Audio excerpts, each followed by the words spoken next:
vamos a hablar de las lesiones centrales. En las lesiones centrales, este es un tema que vamos a hablarlo en la siguiente semana también. Vamos a encontrar diferentes tipos de parálisis. En las lesiones centrales vamos a encontrar la monoplegia. Un momentito. A ver. Les voy a pedir que apaguen, por favor, todos sus audios para que no haya interferencia de sus voces. Y yo me puedo escuchar. Cuando ustedes quieran preguntar, me interrumpen. ¿Ya? Entonces, vamos a hablar de los distintos tipos de parálisis. La monoplejía, la diplejía, la paraplegia. La hemiplegia no la vamos a tratar en este tema, porque vamos a tratar de que cada uno de ustedes entienda claramente cómo es, de qué se trata, cuáles son las causas de las distintas parálisis. Me disculpan que estoy con un poquito de alergia. Vamos a hablar de la monoplejía. La monoplejía es una parálisis limitada, pero a un solo miembro, nada más. Puede ser completa, incompleta, o sea,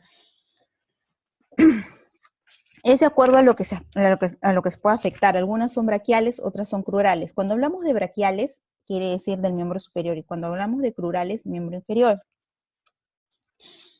No, usualmente se observa que el miembro afectado se encuentra atrófico, pero en otras ocasiones o en otros pacientes no vamos a encontrar que se encuentren atróficos, o sea, con disminución de masa muscular. Tenemos los tipos de monoplejía. Los que tienen atrofia muscular y los que no presentan la atrofia muscular. Si en el caso de que se afecte la primera neurona de la vía motora, no vamos a encontrar que haya atrofia muscular. Por lo tanto, son monoplejías cerebromedulares. O sea que la lesión se encuentra en la neurona motriz piramidal. Sin embargo, en las monoplejías radiculares o neuríticas, que son generalmente incompletas, que son ocasionadas por la lesión de la segunda neurona motora, vamos a encontrarlas con atrofia muscular.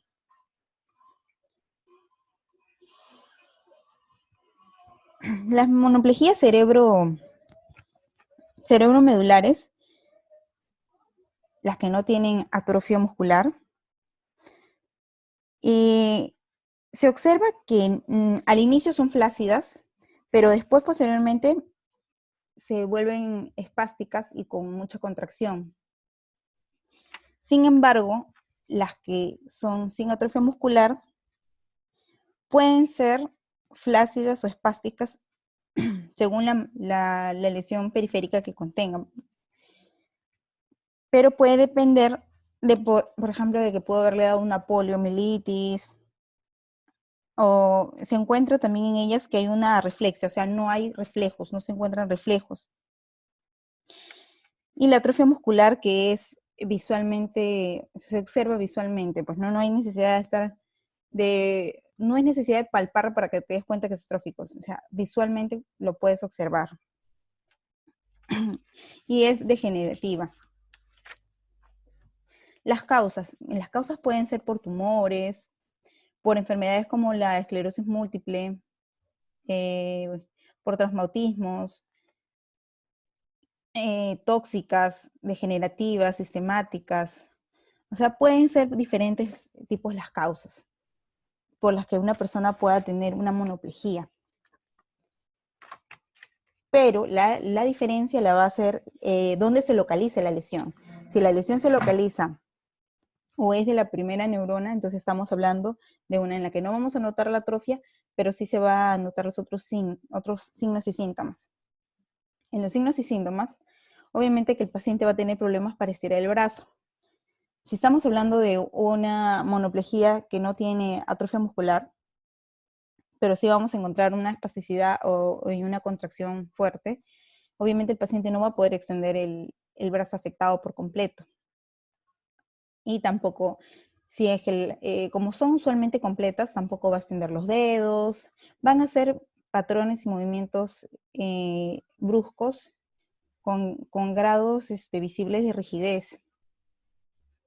Si esta, si esta fuera crural, como hablamos en el miembro inferior, obviamente que va a arrastrar la parte del pie, la parte interior del pie, le va a costar caminar, va a ser tipo una marcha hemipléjica, espástica.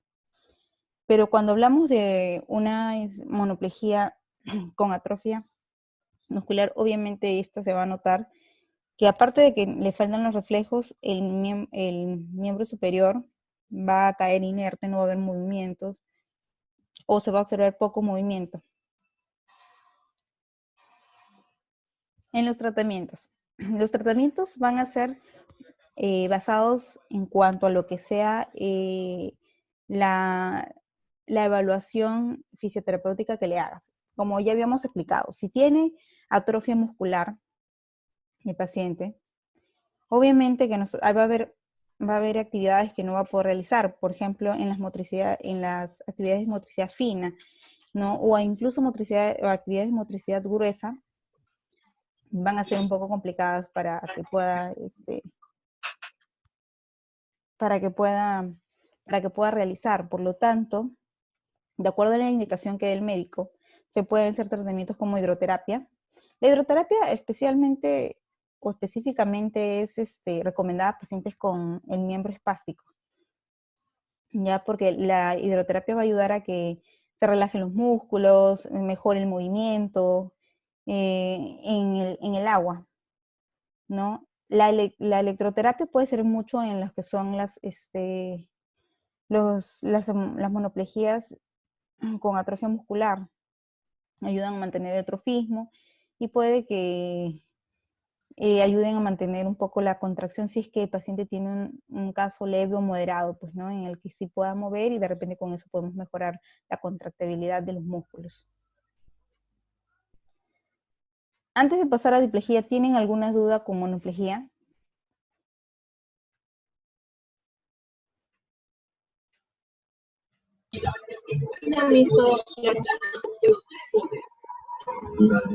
Chicos, todo está bien? Sí, sí, licenciada.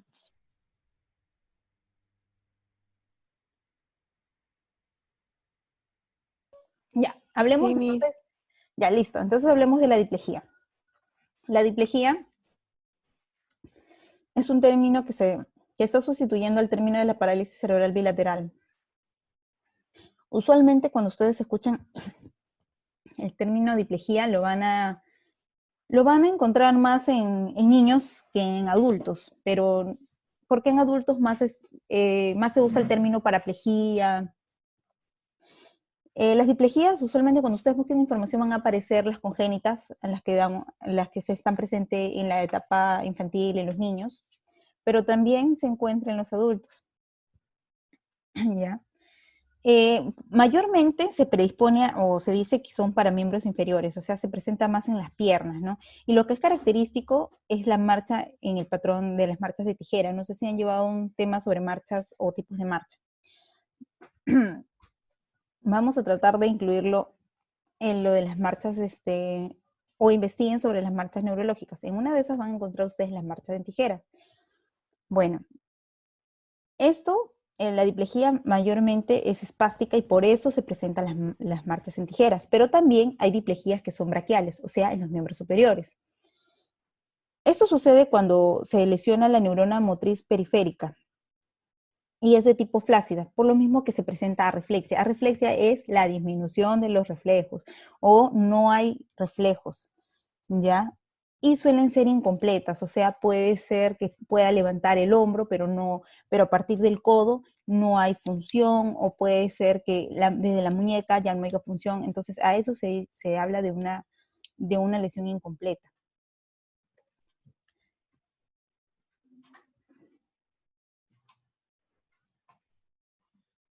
Las causas. Las causas pueden ser múltiples.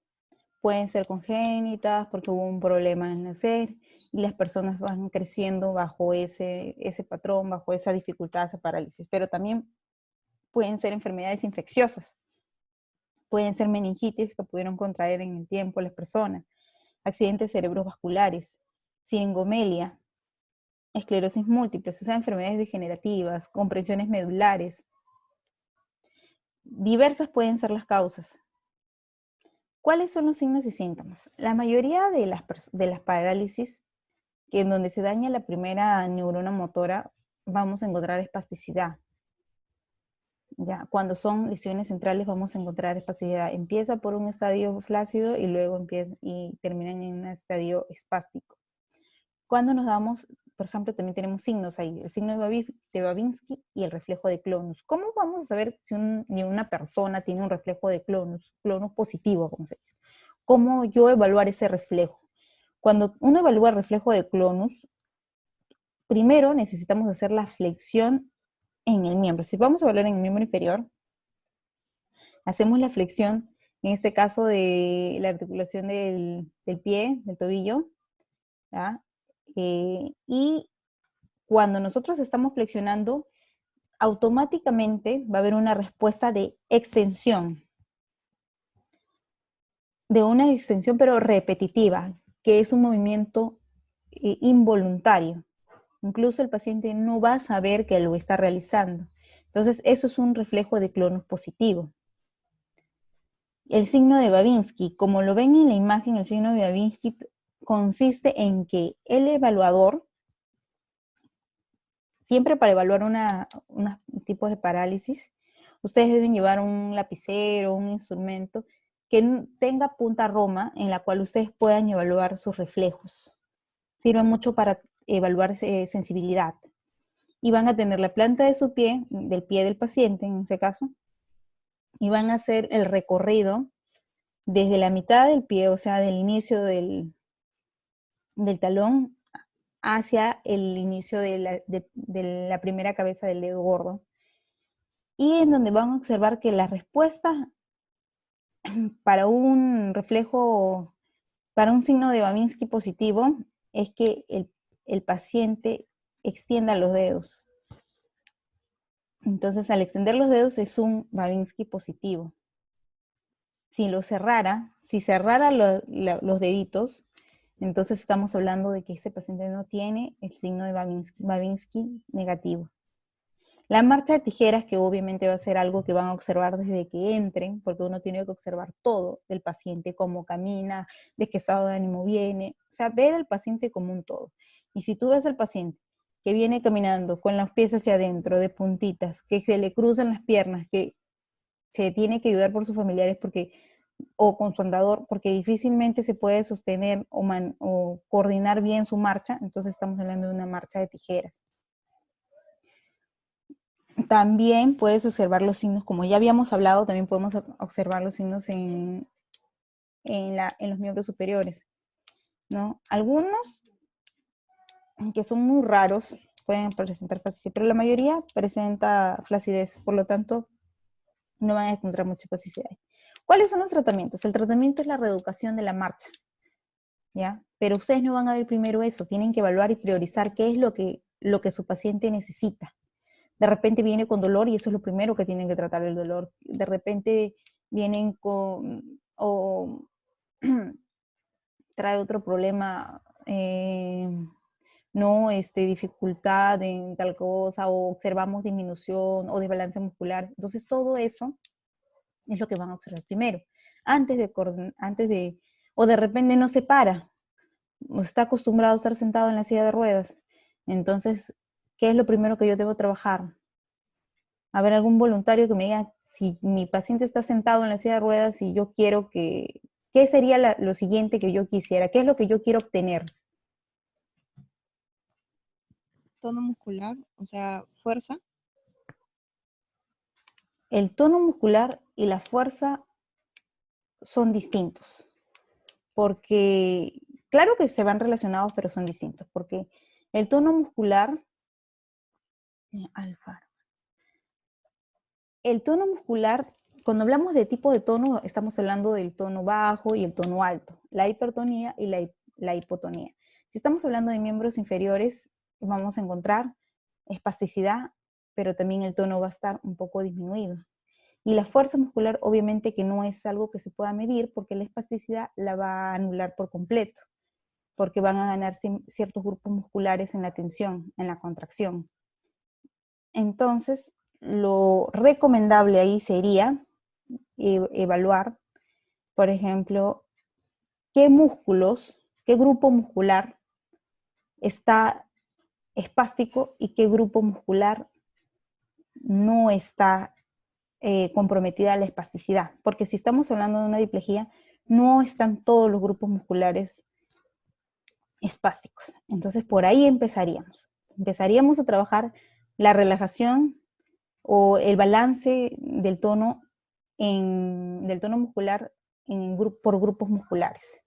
O sea, ya vamos a llegar a esa parte de métodos, pero movimientos, movilizaciones que nos permitan llegar a una debida postura.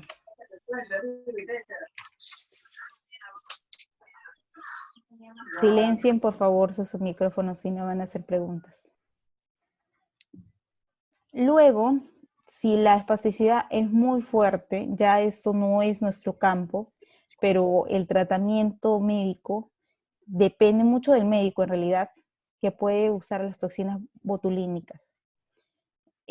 Como toda parálisis, como todo tipo de parálisis, vamos a encontrar leves, moderadas y severas.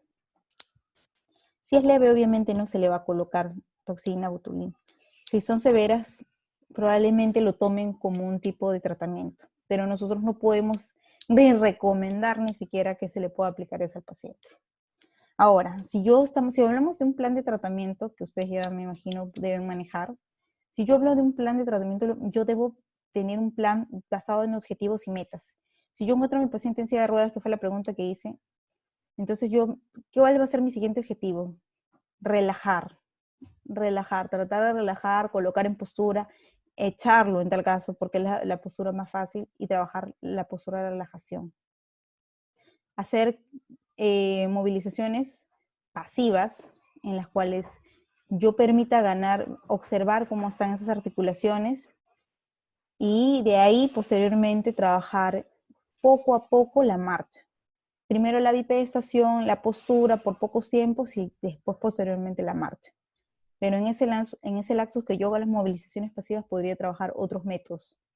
También podría trabajar, como se puede observar en la imagen de esta señora, podría trabajar lo que es si se dan cuenta, está trabajando apertura, una cadena de apertura. O sea, quiere decir que está abriendo las piernas, está fortaleciendo la parte externa. Si tú te das cuenta y analizamos la postura, para una marcha en tijeras, ¿qué es lo que está fuertemente contraído o espástico?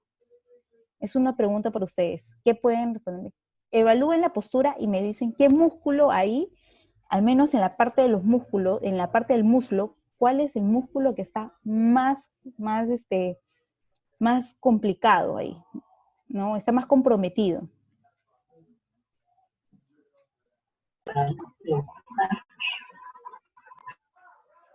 ¿Los aductores? Muy bien, muy bien. ¿Qué pasa con los demás? Están dormidos, creo. Su compañera no va a estar respondiendo. Chicos, por favor, participen. Aquí estamos para equivocarnos, para tener un poco, si tenemos dudas, aquí se nos van a resolver. Después no estén preguntando en el examen cómo dijo, cómo era. No. Estamos tratando de grabar esta sesión, pero de todas maneras, ustedes tienen que preguntar. Sí, definitivamente, dígame. Miss, ¿Sí? una consulta. En lo que usted dijo sobre el alcance de apertura, sobre los músculos, no lo he entendido muy bien ahí, Miss. ¿Puede repetir? Cuando estamos hablando de las cadenas de apertura, de las cadenas musculares. Sí. Ujú. Ya. A ver, nosotros para manejar la parte muscular, nosotros tenemos que conocer qué músculos participan en las cadenas abiertas y en las cadenas cerradas. Ese tema no lo van a llevar conmigo, obviamente, porque es un tema más que todo de que se hablan pues de conocimientos de los músculos. O sea, debieron aprender eso, no sé, en otro curso de aparato locomotor. En ese curso básicamente pueden ver aprendido los músculos o las cadenas de apertura y de cierre.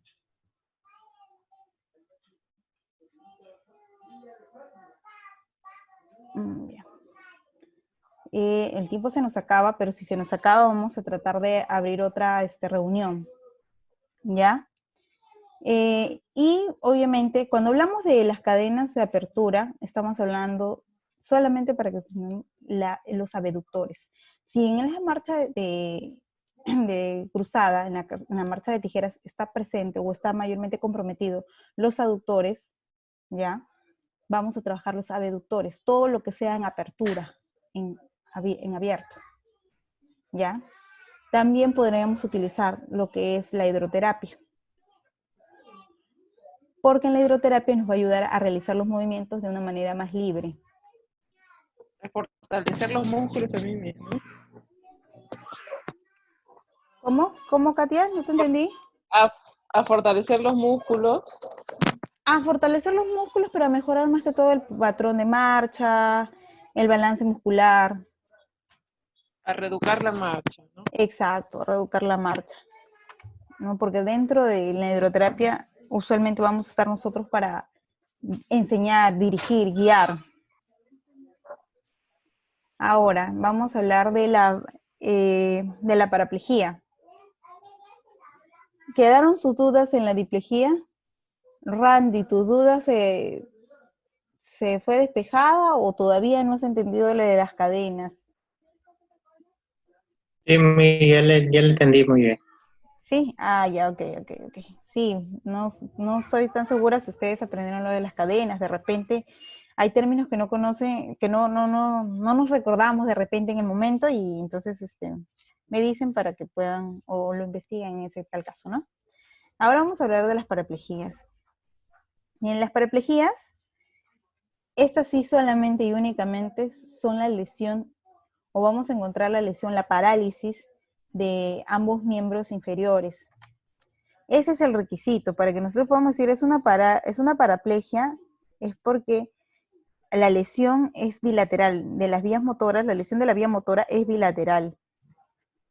¿Ya? Esas pueden afectar la neurona central como la neurona periférica. Y estas van a tener diferentes tipos. Primero vamos a ir por las causas y las clasificaciones. En las causas y las clasificaciones vamos a tener, como clasificación vamos a tener las paraplegias progresivas y las paraplegias agudas. Las agudas pueden ser por traumatismos, lumbares, trombos isquémicos, aneurismos aórticos, hasta hernias discales las pueden comprometer. Todo eso, como lo pueden ver, es de alguna manera periférico, no netamente central. Pero las progresivas vamos a encontrar los meningiomas, los tumores intramedulares. La enfermedad de Popp o el mal de Popp es un tipo de tuberculosis que da en la columna y eso depende mucho del nivel en que se pueda dañar la columna para que pueda destrozar el canal medular. Los angiomas vertebrales, la poliomielitis, la polioradiculoneuritis o el síndrome de Guillain-Barré, también es conocido como el síndrome de Guillain-Barré. Todas estas son progresivas, le empiezan suaves y van de abajo para arriba. O sea, exactamente no son de golpe, sino van apareciendo progresivamente. La esclerosis múltiple, o sea, las enfermedades degenerativas también se incluyen aquí, la polineuritis idiopática, etcétera, etcétera. Pueden muchos, desde un traumatismo hasta un tumor o una enfermedad degenerativa, hereditaria, desde ahí podemos sufrir una paraplegia, ¿ya? Incluso las poliomielitis también dejan como secuelas unas paraplejías.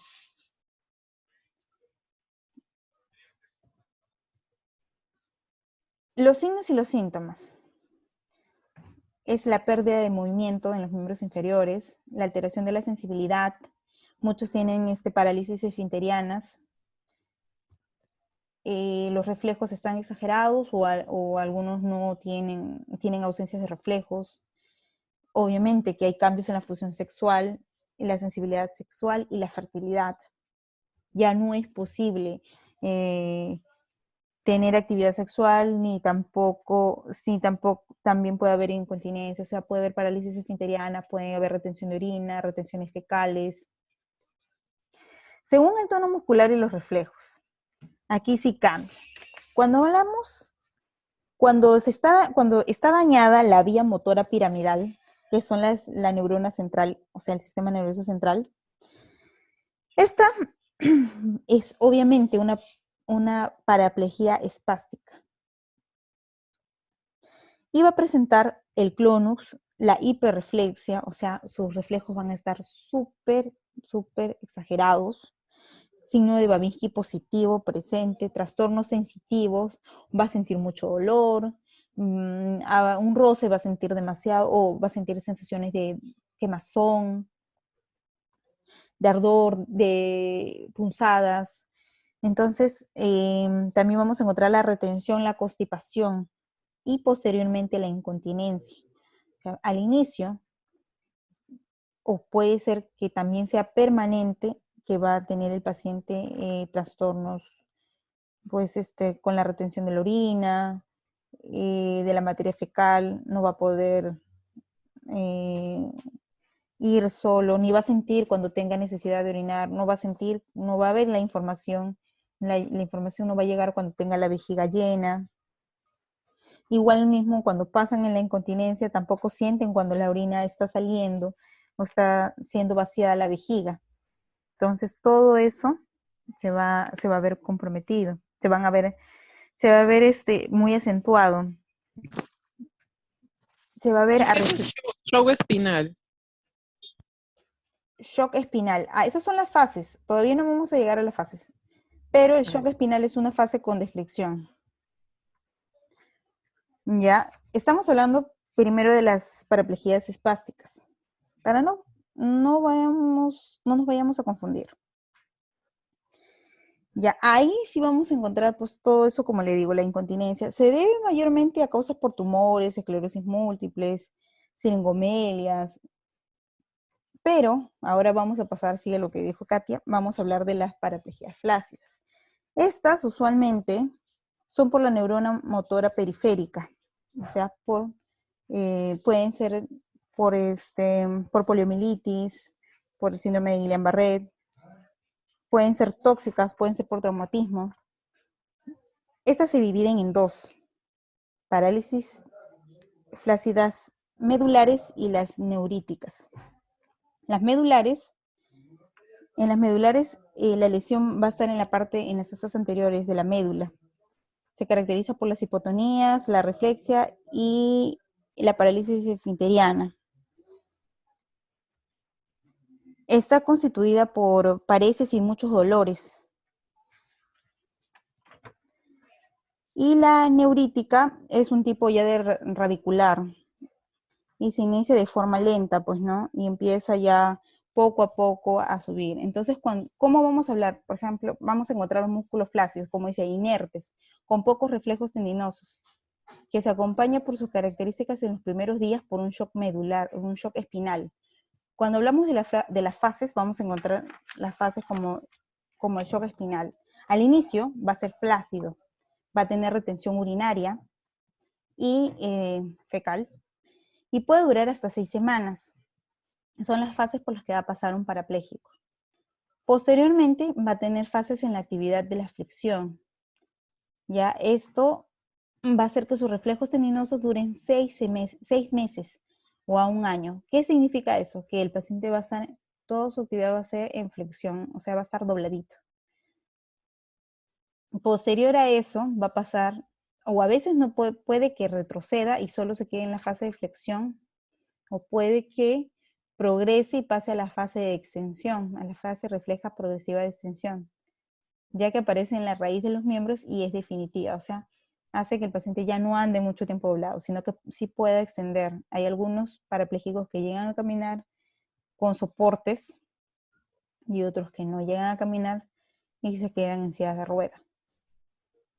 Entonces, evaluando nosotros cuál ha sido o localizando cuál ha sido la afección, en qué parte se afectó, nosotros podemos dar el tratamiento y poder llegar a dar una mejor rehabilitación para saber si nuestro paciente hasta dónde va a llegar, si va a quedar en la silla de ruedas o de repente tiene posibilidades de que pueda caminar con soportes altos, ¿no? Como pueden observar en la imagen. Otros progresan de silla de ruedas a sus bastones, a sus muletas, y otros simplemente se quedan en la silla de ruedas.